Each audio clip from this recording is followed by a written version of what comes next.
Hello everyone, मैं परवीन कुमार स्वागत करता हूं आप सभी का लर्निंग विथ परवीन में। तो आज का टॉपिक है इरेशनल नंबर। तो इरेशनल नंबर को हमने पहले भी पढ़ा है, आज फिर से जानते हैं। ठीक है, इरेशनल नंबर का हिंदी में नाम क्या है? इरेशनल नंबर को हम लोग हिंदी में जानते हैं अपरिमेय संख्या के रूप में। इसका डिफिनेशन कुछ इस तरह से होता है कि a number which can neither be expressed as a terminating decimal nor as a repeating decimal is called an irrational number. इसका मतलब ये होता है कि जब कोई नंबर यानी जब कोई टर्म को हम डिवाइड करते हैं तो उसका कहीं भी टर्म ना तो टर्मिनेट होता है और ना ही रिपीट होता है, तो उस टर्म को हम लोग क्या कहते हैं? उस टर्म को हम लोग इरेशनल नंबर कहते हैं। जैसे कि कुछ एग्जाम्पल यहाँ दिया हुआ है, जैसे हम एग्जाम्पल बताते हैं आपको। 0.301, ये देखिए टर्म क्या हो रहा है कि ये 0 1 का एक टर्म है। फिर इसके बाद फिर दूसरा कंडीशन हम क्या कर दें कि 00 है, फिर 1, फिर 000, फिर 1, फिर 40, फिर 1। इस तरह से क्या होगा? फिर इस तरह से 50 और फिर 1। इस तरह से कंडीशन बढ़ते चला जाएगा। इस तरह से आप कोई भी एग्जांपल ले सकते हैं।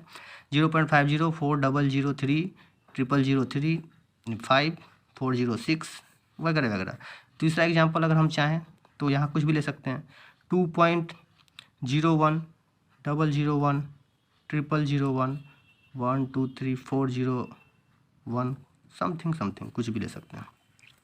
इसके बाद पॉजिटिव इंटीजर में कुछ टर्म ऐसे भी होते हैं जिसको कि हम लोग इरेशनल बोलते हैं। जैसे कि मैंने पार्ट 1 के वीडियो में बताया था कि उसमें क्या हो गया कि जितने भी रूट का कंडीशन आते हैं, जितने भी रूट टर्म आते हैं, वो सभी क्या होते हैं? इरेशनल नंबर होते हैं। लेकिन वैसे टर्म जो इरेशनल नंबर नहीं होते हैं, जो कि परफेक्ट स्क्वायर रूट होते हैं, जो कि एक परफेक्ट स्क्वायर रूट है, वो क्या होता है कि इरेशनल नंबर नहीं हो। जैसे √4, √9 and √16 are not a irrational number because √5 2 का परफेक्ट स्क्वायर रूट है। सो इसलिए क्या हो गया कि 2 जो हो गया वो 2 को हम 2/1 के रूप में लिख सकते हैं। सो इसलिए वो क्या हो गया? आपका रेशनल नंबर हो गया। √9 3 का स्क्वायर रूट है तो हम 3 हो गया। √16 4 का स्क्वायर रूट है, सो इसलिए क्या हो गया? वो रेशनल नंबर हो गया। यहाँ हम उसको लिख कर दिखाएं कि √5, √9, √16 are rational number. Why? Because √4 को हम 2 से डिनोट करते हैं, √9 3 होता है, √16 4 होता है। ये सभी क्या है? रेशनल नंबर है। बिकॉज ये सभी क्या है? एक नेचुरल नंबर है, होल नंबर है, इंटीजर्स है। 2 को हम 2/1 के रूप में लिख सकते हैं, 3 को 3/1 के रूप में लिख सकते हैं, 4 को 4/1 के रूप में लिख सकते हैं। सो इस कंडीशन में क्या होता है कि एक rational some properties of real number. यहाँ हम लोग कुछ जानते हैं कि रेशनल नंबर में कुछ प्रॉपर्टीज होते हैं जो कि हमको आगे चल के ये रियल नंबर में पढ़ना पड़ता है। जैसे रियल नंबर का कुछ प्रॉपर्टीज हैं, वो है एडिशन, मल्टीप्लिकेशन, सब्ट्रैक्शन भी होते हैं, डिवीजन भी होते हैं। फिलहाल अभी हमको एडिशन और मल्टीप्लिकेशन पढ़ना है। तो एडिशन प्रॉपर्टीज में क्या होता है कि addition properties of real numbers कुछ इस तरह से होते हैं। जैसे एडिशन के प्रॉपर्टीज होते हैं क्लोजर प्रॉपर्टीज। क्लोजर प्रॉपर्टी को हम लोग क्या बोलते हैं कि वैसा प्रॉपर्टी है जिसमें कि किसी भी दो चीज़ को जब हम आपस में जोड़ते हैं, या 3 चीज़ को या 4 चीज़ को, जब भी किसी चीज़ को हम आपस में जोड़ते हैं तो वो क्या होता है? एक रियल नंबर प्राप्त होता है। जैसे इसका एग्जाम्पल कुछ इस तरह से हम देते हैं कि जैसे 2 + 3 को अगर हम जोड़ते हैं तो 3 + 2 क्या होता है? 5 होता है। फिर इस तरह से अगर हम किसी चीज़ को जोड़ते हैं 6 + 4 + 5, ये भी जोड़ेंगे तो क्या होगा? ये भी एक रियल नंबर होगा। इसको हम लोग जोड़कर कुछ 15 निकलता है। 15 क्या है? एक रियल नंबर है। 5 क्या है? 5 भी एक रियल नंबर है। इसी के बाद इसका दूसरा प्रॉपर्टी है जिसको कि हम लोग एसोसिएटिव लॉ के नाम से जानते हैं। एसोसिएटिव लॉ कुछ इस प्रकार से होते हैं कि एसोसिएटिव का मतलब हो गया क्या कि कोई भी तीन टर्म को जब हम आपस में ऐड करते हैं तो वो उसी चीज़ को अगर हम उल्टा या सीधा किसी भी तरह से लिखें, फिर उस चीज़ को हम जब ऐड करते हैं तो वही टर्म प्राप्त होता है। जैसे यहाँ हम दिखा रहे हैं कि a + b + c, इसमें फर्स्ट 2 को हम क्या करें? ब्रैकेट में डाल देते हैं। फिर उसके बाद सेकंड कंडीशन में जब इसका इक्वल करते हैं तो इसको फिर हम उसी तरह से ऐड करते हैं, तो क्या कंडीशन आ जाता है हम लोग का कि a को हम बाहर रखकर फिर b + c करते हैं, तो इस कंडीशन में आपका जो वैल्यू होगा वो ऑलवेज सेम होगा। कुछ एग्जांपल मैं इसको दिखा रहा हूँ, जैसे कि 2 + 3 + 5, हम यहाँ 2 + 3 को ब्रैकेट में कर दिए हैं। यहाँ फिर कंडीशन क्या होता है कि इसी चीज़ को हम 2 + 3 + 5, अब कहने की मतलब ये है क्या कि इसको इधर में ब्रैकेट लगाइए या फिर इधर ब्रैकेट लगाइए, दोनों कंडीशन में सेम है। ऐड कर देख सकते हैं। 3 2 5 5 10, 5 3 8 2 10, तो दोनों कंडीशन में क्या हो गया? ये इक्वल है। इसलिए इसको हम लोग क्या बोलते हैं? एसोसिएटिव लॉ जानते हैं। तो एसोसिएटिव लॉ को क्या हो गया? जब किसी भी डिजिट्स को हम उल्टे तरीके से जोड़े या सीधे तरीके से जोड़े, वो कंडीशन क्या होता है? ऑलवेज सेम होता है। प्लस में उसका कंडीशन हमेशा सेम होगा।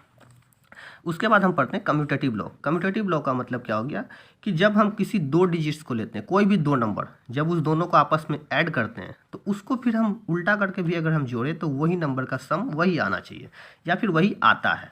जैसे इसका एग्जाम्पल कुछ हम यहाँ देते हैं कि 1 + 4 और 4+1, ये दोनों बोथ कंडीशन में ये दोनों का वैल्यू क्या होगा कि 5 ही आएगा। सो इसलिए क्या हो गया 5 = 5। तो कम्यूटेटिव लॉ का प्रॉपर्टी कुछ इस तरह से है क्या कि जब हम कोई भी दो डिजिट्स को आपस में जोड़ते हैं या फिर कोई भी दो रियल नंबर को आपस में जोड़ते हैं तो उस रियल नंबर को अगर हम उल्टा करके भी अगर जोड़ना चाहें तो वही हमको प्राप्त होता है। तो कम्यूटेटिव लॉ हम लोगों को ये बताता है। फोर्थ कंडीशन होता है एग्जिस्टेंस ऑफ एडिटिव आइडेंटिटी। यहाँ ध्यान देने वाली बात एडिटिव आइडेंटिटी की बात हो रही है। तो यहाँ एडिटिव आइडेंटिटी का मतलब ये हो गया क्या कि जब हम किसी चीज़ को जीरो के साथ ऐड करते हैं या फिर कोई भी रियल नंबर को जब हम जीरो के साथ ऐड करते हैं उसको अगर हम उल्टा भी करके अगर हम जोड़ें या फिर उस आइडेंटिटी को अगर हम किसी और रियल नंबर के साथ भी जोड़ते हैं तो वो कंडीशन हमको क्या होता है वो रियल नंबर प्राप्त होता है। इस कंडीशन में क्या हो जाता है कि जीरो जो होता है वो मेरा क्या कहलाता है एडिटिव आइडेंटिटी कहलाने लगता है। तो याद रखना है कि एडिटिव आइडेंटिटी का कंडीशन क्या होता है कि जब किसी रियल नंबर को या फिर जब किसी रियल नंबर में किसी जीरो को ऐड किया जाता है तो वो नंबर पुनः वही प्राप्त होता है। तो इसको हम लोग क्या बोलते हैं एग्जिस्टेंस ऑफ एडिटिव आइडेंटिटी बोलते हैं। Next condition existence of additive inverse. Inverse का मतलब जनरली हम लोग जानते हैं इन्वर्स को हम लोग उल्टा बोलते हैं। इन्वर्स मतलब अपोजिट रेसिप्रोकल कुछ इस तरह कंडीशन होता है। जैसे मान लेते कोई रियल नंबर ए लिए हुए हैं, इसका एडिटिव इन्वर्स क्या होता है एडिटिव का उल्टा हम लोग का यानी रेसिप्रोकल जो होता है वो ऐड का उल्टा सब्ट्रैक्ट होता है। सो इसलिए क्या हो गया ऐड का उल्टा सब्ट्रैक्ट।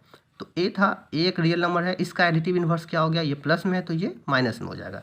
बोला जाता है कि जब किसी टर्म को उसके एडिटिव इन्वर्स के साथ ऐड किया जाता है या फिर किसी टर्म को उसके एडिटिव इन्वर्स के साथ दोबारा ऐड करते हैं तो वो कंडीशन क्या होगा आपको जीरो प्राप्त होगा। तो इस कंडीशन में एडिटिव इन्वर्स जो होगा वो आपका ये बताता है कि जब एक रियल नंबर का एडिटिव इन्वर्स के साथ ऐड होता है तो वो क्या होगा ऑलवेज हमको जीरो प्राप्त होगा। सो इसलिए याद रखना है क्या कि जब किसी नंबर को हम किसी उसके एडिटिव इन्वर्स के साथ ऐड करते हैं तो क्या प्राप्त होता है हमको जीरो प्राप्त होगा। ये हम लोगों का एडिटिव इन्वर्स का लॉ बताता है। नेक्स्ट कंडीशन आता है मल्टीप्लिकेशन प्रॉपर्टी। मल्टीप्लिकेशन प्रॉपर्टी में भी सेम टू सेम चीज़ पढ़ना होता है, थोड़ा डिफरेंट हो जाता है। जैसे क्लोजर प्रॉपर्टी का टर्म क्या था कि ऊपर में सम में जब किसी चीज़ को हम जोड़ते हैं ऐड करते हैं तो वही टर्म प्राप्त होता है। क्लोजर प्रॉपर्टी का प्रोडक्ट में क्या होता है कि जब हम किसी दो चीज़ को आपस में मल्टीप्लाई करते हैं तो वो क्या होगा मेरा रियल नंबर ही प्राप्त होगा। इसका कुछ एग्जांपल हम इधर इसका एग्जांपल है 2 × 3 = 6, -5 -10 = +50, -8 × 2 = -16। ये सभी क्या है एक रियल नंबर है बिकॉज रियल नंबर में पॉजिटिव और निगेटिव दोनों इंटीजर्स आते हैं, दोनों टर्म्स आते हैं। सो इसलिए क्या हो गया ये सभी रियल नंबर आ गए। अब आता है एसोसिएटिव लॉ के बारे में। एसोसिएटिव लॉ कुछ इस तरह से होते हैं कि एसोसिएटिव लॉ पीछे पड़े थे कि जब सम होता है तो सम के साथ किसी भी 3 डिजिट्स को आपस में जब ऐड किया जाता है तो वही टर्म प्राप्त होता है। उसी तरह से एसोसिएटिव लॉ में जब किसी भी 3 रियल नंबर को आपस में मल्टीप्लाई किया जाता है तो उसे हम किसी डिजिट्स को पहले लिखें या किसी डिजिट्स को बाद में लिखें, इससे कोई मतलब नहीं पड़ता है। इसका मतलब वही है क्या कि जब इस 3 डिजिट्स को आपस में मल्टीप्लाई करिएगा तो आपको वही टर्म प्राप्त होगा। जस्ट लाइक यहाँ A B C, A B को क्या किया आपस में पहले मल्टीप्लाई कर दिए उसके बाद देन सी से मल्टीप्लाई कर दिए। यहाँ ए बी सी यहाँ पे क्या किया कि पहले ए को बाहर रख देते हैं और बी सी को पहले मल्टीप्लाई करके देन उसको क्या करते हैं ए से मल्टीप्लाई कर देते हैं। इस कंडीशन में एसोसिएटिव लॉ आपको ये बताता है कि जब किसी 3 रियल नंबर को आपस में मल्टीप्लाई किया जाता है तो वो टर्म ऑलवेज हमको इक्वल होता है। फिर तीसरा कंडीशन है कम्यूटेटिव लॉ। कम्यूटेटिव लॉ कुछ इस तरह से होता है। कम्यूटेटिव लॉ का एडिशन क्या पढ़े थे कि जब 2 रियल नंबर को आपस में जोड़ा जाता है फिर उसी रियल नंबर को उल्टा करके यानी डिजिट्स को आगे पीछे करके दोबारा जोड़ा जाता है तो वही टर्म प्राप्त होता है। उसी तरह का कंडीशन कुछ इसमें होता है कि जब 2 डिजिट्स को आपस में मल्टीप्लाई किया जाता है फिर उसी डिजिट्स को पहले या बाद में लिखकर दोबारा मल्टीप्लाई करते हैं तो वही टर्म आपको फिर से प्राप्त होता है। ठीक, नेक्स्ट कंडीशन यहाँ एग्जिस्टेंस ऑफ मल्टीप्लिकेटिव आइडेंटिटी। यहाँ मल्टीप्लिकेशन पढ़ रहे हैं इसलिए क्या हो गया यहाँ मल्टीप्लिकेटिव आया, वहाँ एडिशन पढ़ रहे थे इसलिए वहाँ पे क्या आया था एडिटिव आइडेंटिटी आया था। तो मल्टीप्लिकेटिव आइडेंटिटी कुछ इस तरह से होते हैं। वहाँ पे एडिटिव में क्या था कि किसी टर्म का एडिटिव आइडेंटिटी निकालना था। एडिटिव आइडेंटिटी को मतलब जीरो से ऐड करना था वहाँ पे। यहाँ क्या कंडीशन कुछ इस तरह का कि मल्टीप्लिकेटिव आइडेंटिटी कुछ इसको बोलते हैं कि जब किसी रियल नंबर को किसी टर्म से मल्टीप्लाई करने के बाद हमको वही रियल नंबर प्राप्त हो तो उसे हम लोग मल्टीप्लिकेटिव आइडेंटिटी कहते हैं। और वो हम लोग जानते हैं कि वो सिर्फ और सिर्फ एक ही चीज़ से हो सकता है जब हम किसी चीज़ को या किसी रियल नंबर को 1 से मल्टीप्लाई करेंगे या फिर 1 को किसी रियल नंबर के साथ मल्टीप्लाई करेंगे तो हमको वो रियल नंबर प्राप्त हो जाएगा। तो मल्टीप्लिकेटिव आइडेंटिटी ये कहता है क्या कि जब किसी रियल नंबर को अगर हम 1 से मल्टीप्लाई करते हैं तो हमको वो रियल नंबर प्राप्त होता है। तो इसलिए यहाँ पे क्या हो जाएगा, 1 जो है वो आपका मल्टीप्लिकेटिव आइडेंटिटी कहलाएगा। फिफ्थ कंडीशन कुछ इस तरह से होता है, existence of multiplicative inverse. Multiplicative inverse आपका कुछ इस तरह का होता है कि मल्टीप्लिकेटिव इन्वर्स में वहाँ एडिटिव का क्या बोले थे कि एडिटिव का उल्टा होता है सब्ट्रैक्टिव, यानी ऐड का उल्टा सब्ट्रैक्ट होता है। उसी तरह मल्टीप्लिकेटिव यानी मल्टीप्लिकेशन का उल्टा क्या होता है, डिवाइड होता है। जैसे मैंने यहाँ एक रियल नंबर लिया जिसका क्या है वो a है, इसका मल्टीप्लिकेटिव इन्वर्स क्या होता है कि a का उल्टा कर देंगे तो ये 1/a हो जाएगा। फिर इसी तरह को यहाँ सेकंड कंडीशन, अगर हम 1/a लिए हुए हैं इसका मल्टीप्लिकेटिव निकालते हैं तो इसका मल्टीप्लिकेटिव का मतलब क्या हो, ये उल्टा हो जाएगा, यानी ये a हो गया। जब ये दोनों आपस में मल्टीप्लाई होता है तो ये a और ये कट जाएगा, फिर ये ये कट जाएगा, इसका बाद क्या होता है आपको 1 प्राप्त होता है। तो मल्टीप्लिकेटिव इन्वर्स का मतलब ये होता है कि जब किसी रियल नंबर को उसके मल्टीप्लिकेटिव इन्वर्स के साथ मल्टीप्लाई किया जाता है, या फिर जब मल्टीप्लिकेटिव इन्वर्स को किसी रियल नंबर यानी कि उसके मल्टीप्लिकेटिव इन्वर्स के साथ मल्टीप्लाई किया जाता है तो वो टर्म क्या होता है मेरा 1 प्राप्त होता है। अगर ऐसा कंडीशन आता है तो उसे हम लोग एग्जिस्टेंस ऑफ मल्टीप्लिकेटिव इन्वर्स कहते हैं। यहाँ a और 1/a जो होगा वो उसका क्या होगा, मल्टीप्लिकेटिव इन्वर्स कहलाता है। अब हम लोग पढ़ते हैं last condition, distributive laws of multiplicative over addition. ठीक है, यहाँ पे क्या होता है कि डिस्ट्रीब्यूट का मतलब ही समझते हैं कि एक दूसरे में बांटने की क्रिया को हम लोग डिस्ट्रीब्यूटिव बोलते हैं।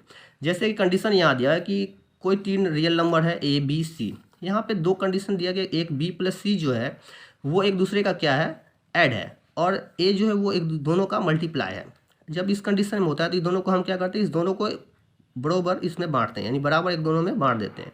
कुछ इस तरह से बढ़ रहा है, ए को जब बी से किए तो ए बी हो गया, ए को जब हम सी से किए तो ए सी हो गया, यानी कि ये दोनों में बट गया, ए बी ए सी दोनों में ए आ गया, इसलिए क्या हो गया, डिस्ट्रीब्यूटिव लॉ हो गया। अब फिर इसी कंडीशन को हम क्या किए थे, ये ए और बी के बीच में प्लस का सिंबल दे दिए और सी को मल्टीप्लाई कर दिए। इस कंडीशन में सी को जब हम ए से किए तो ए सी हो गया, सी को जब हम बी से किए तो बी सी हो गया।